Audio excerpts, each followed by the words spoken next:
Assalamualaikum warahmatullahi wabarakatuh.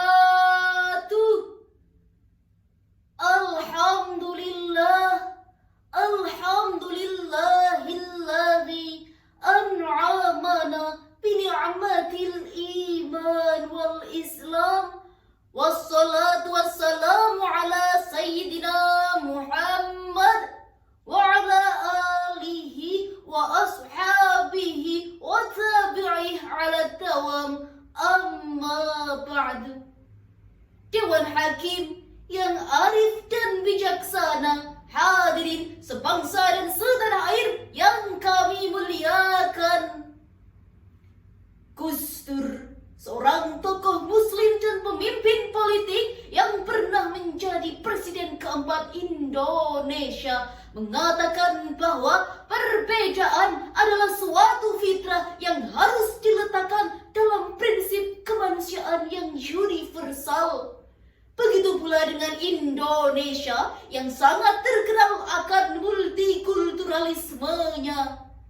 Data Badan Pusat Statistik merilis bahwa pada tahun 2022 penduduk Indonesia sebanyak 275 juta jiwa memiliki 17.714 suku bangsa, 7.241 budaya, dan 1.001 bahasa daerah. Multikulturalisme ini merupakan salah satu modal kemajuan bangsa. Namun di sisi lain, hal ini dapat memicu munculnya isu dan konflik konfrontatif ukhuwah wataniyah.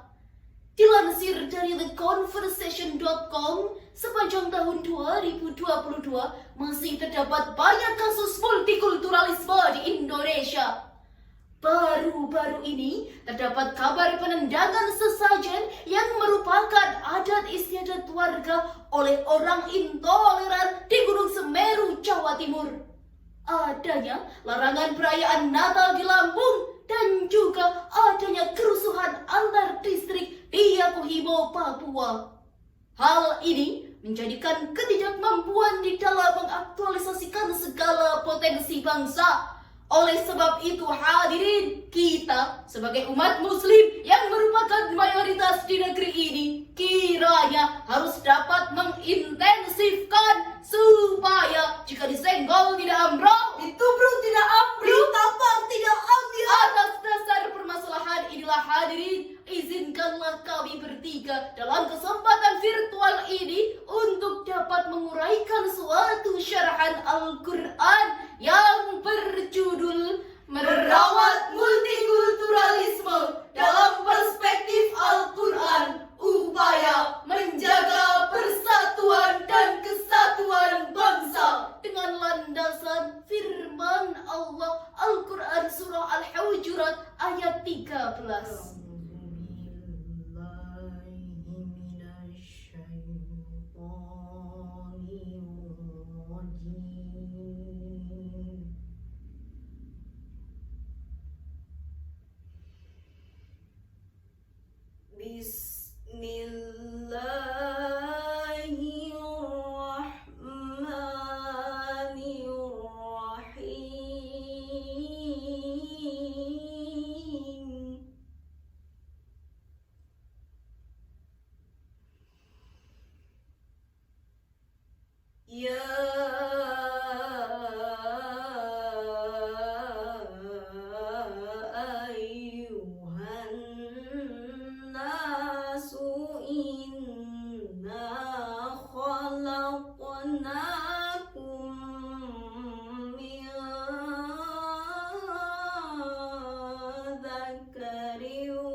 Inna akramakum indallahi atqakum.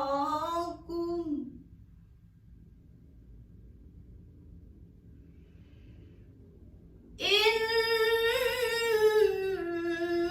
Allaha alimun khabir.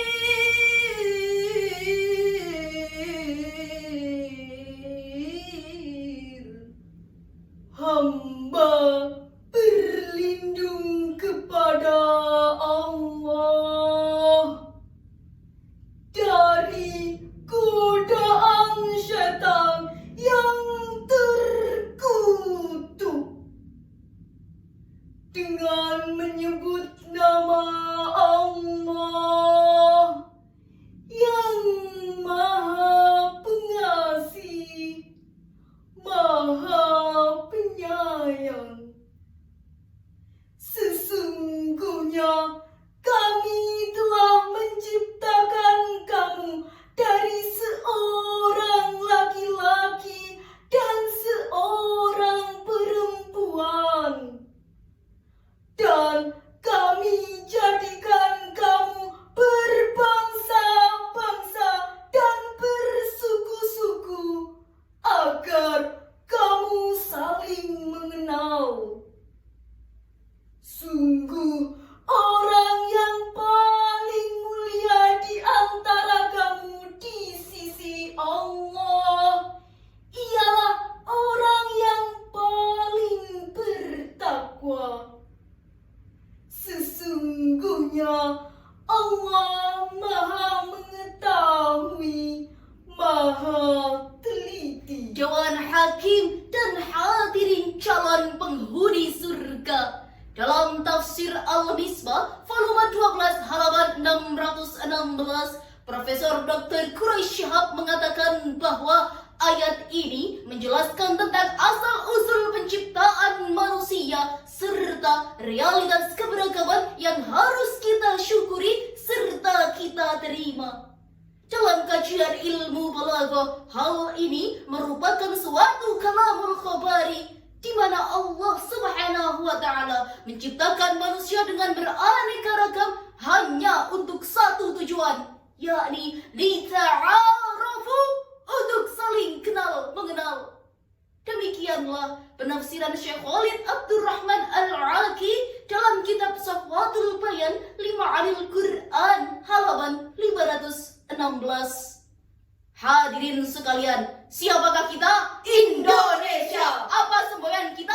Bhinneka Tunggal Ika. Berbeda-beda tetapi tetap satu jua. Inilah Indonesia, dari Aceh sampai Papua, banyak ragam suku-suku, meski beda tetap satu, meski beda tetap satu.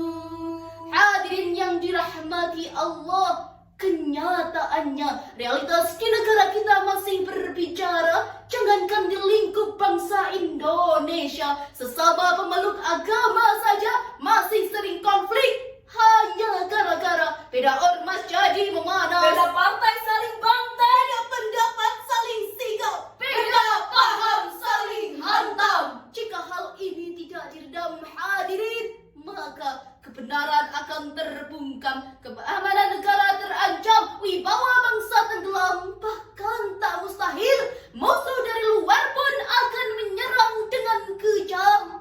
Betul hadirin? Padahal Rasulullah Sallallahu Alaihi Wasallam pernah bersabda, Al-mu'minu lil-mu'mini kal-bunyani yashuddu ba'duhu ba'da wa syabaka baina asabi'i. Hadis riwayat Bukhari Muslim, yang maknanya sebagian mukmin dengan sebagian mukmin yang lainnya ibarat bangunan yang saling menguatkan dan mereka menyatukan jari-jarinya. Dari hadis ini hadirin menjelaskan kepada kita semua bahwa multikulturalisme yang ada di Indonesia akan tumbuh kuat dan berwibawa di mata bangsa-bangsa lain di negara apabila internal bangsanya bersatu dan tidak berseteru sehingga bangsa lain tidak akan bisa mengganggu. Oleh sebab itu hadirin, melalui momentum syar'il Quran ini, kami menghimbau kepada seluruh lapisan masyarakat Indonesia, pahamilah prinsip-prinsip toleransi dan amalkan dalam kehidupan nyata. Untuk pemerintah kita, berikan sanksi serta hukuman bagi oknum-oknum yang memecah belah persatuan bangsa. Hadirin yang dirahmati Allah, Allah Subhanahu wa Ta'ala telah memberikan petunjuk kepada kita semua untuk menyatukan perbedaan sebagai kekuatan untuk berjaya, sebagaimana firman Allah dalam Al-Quran surah Al-Hujurat ayat 10. Innamal mu'minuna ikhwatun fa aslihu baina akhawaykum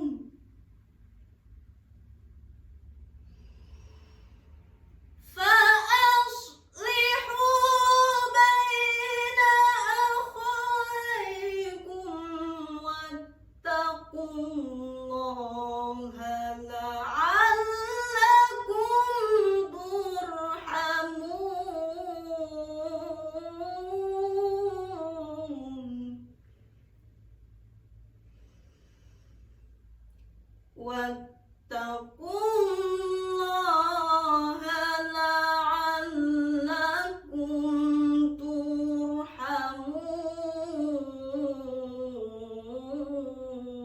turhamun.